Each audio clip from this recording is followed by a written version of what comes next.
अक्टूबर 2022 से जो है जन स्वराज से जुड़ा हुआ हूँ। और मेरा नाम ललन जी है। मैं रिटायर्ड IAS अफसर हूँ और लास्टली में सहरसा में कमिश्नर था, उसके पहले नवादा में DM था, कटिहार में 2 टर्म DM रहा और कई जगहों में मैं DDC भी रहा। और अभी जो ये संविधान बनाने की जो समिति थी और उसमें मेरा काफ़ी योगदान रहा है और उस योगदान के बारे में मैं थोड़ी सी बात कहना चाहता हूँ।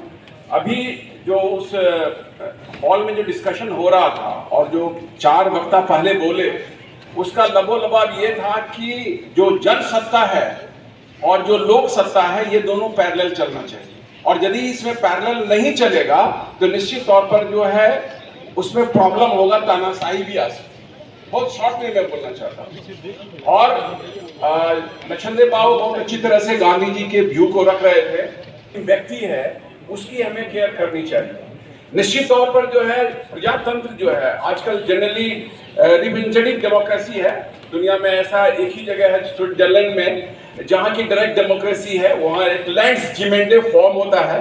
वहाँ पर जो है लोग अभी भी जितने लोग उस कैंटोन के हैं एक साथ बैठते हैं और सारा डिसीजन लेते हैं, लेकिन ये जो है बहुत कहिए कि नहीं के बराबर है। तो रिप्रेजेंटेटिव डेमोक्रेसी में होता क्या है कि हम लोग जो है प्रतिनिधि चुनते हैं और प्रतिनिधि आपके वादा को पूरा नहीं करते। बहुत शॉर्ट में मैं बताना चाहता हूँ।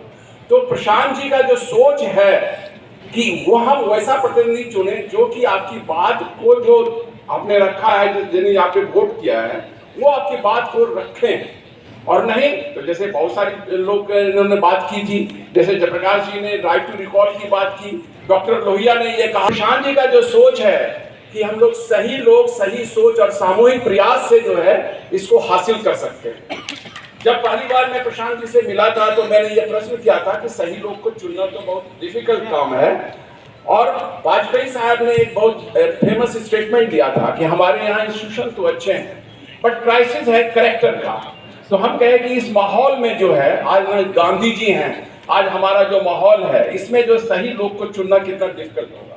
तो फिर प्रशांत जी ने कहा कि नहीं, हम लोग जब उसकी लाए हैं और हम लोग संकल्पित हैं तो उस तरह के लोग को चुनेंगे।